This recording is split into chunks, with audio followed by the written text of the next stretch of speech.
фраунуудаар Муми хэлбэрээр хадгалдаг гэж. муми. Үгүй энэ ардаа. Чи юу партигаа гэжтэй?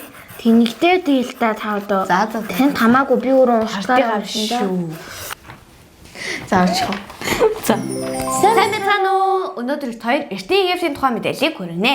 Эртний Египт нь Умард Африкийн газар нутагт Нил мөрний хөндийг даган суурьсан соёл иргэншилт улс юм.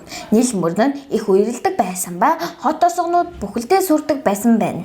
Үүний хүчинд одны байрлалаар үерийг тооцож чаддаг болжээ. Үүнээс гадна Нил мөрний үерийн хэмжээ харилцан адилгүй байсан тул янз бүрийн хэрэгслээр эрсдлийг бууруулж чаддаг болсон байна. Египтийн иргэншил нь манай эртний өмнөх 3150-ад оны үед фараоны удирдлагаар дээд ба доод Египтийн улс төрийг нэгтгэсэн гүрэн байсан ба цаашид 3000 жилийн турш Батбөх оршин тогтсон юм.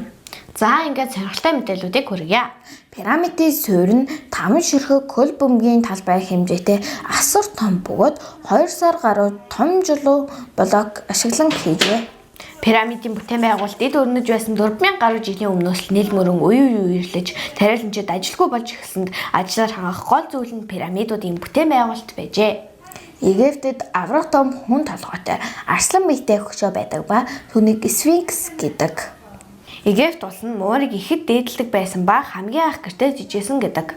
Тэд нас барсан гэрийн эзэгтийн сэтгэл зүрх нь мууран чингдэг гэж итгэн аюул тохиолдолд муураа эхэлж гаргадаг гэнэ.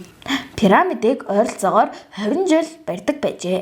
Бас Египтчүүд хүн нас барсныхаа дараа сүнс нь биедээ эргэн очдог гэж итгэн биеийг нь ихэд болгоомжлон фараонуудыгаа пирамид дотроо муми хэлбэрээр хадгалдаг байжээ. За ингээд бит хоёрын хүрэх мэдээлэл дууслаа. Дараа уулзлаа түр баяртай.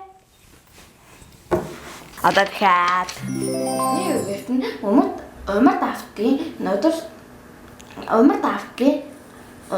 Африкийн битэн шүлсээ залгаарай. Дараа уулзлаа түр баяртай. гар зөгчлөө шүү дээ.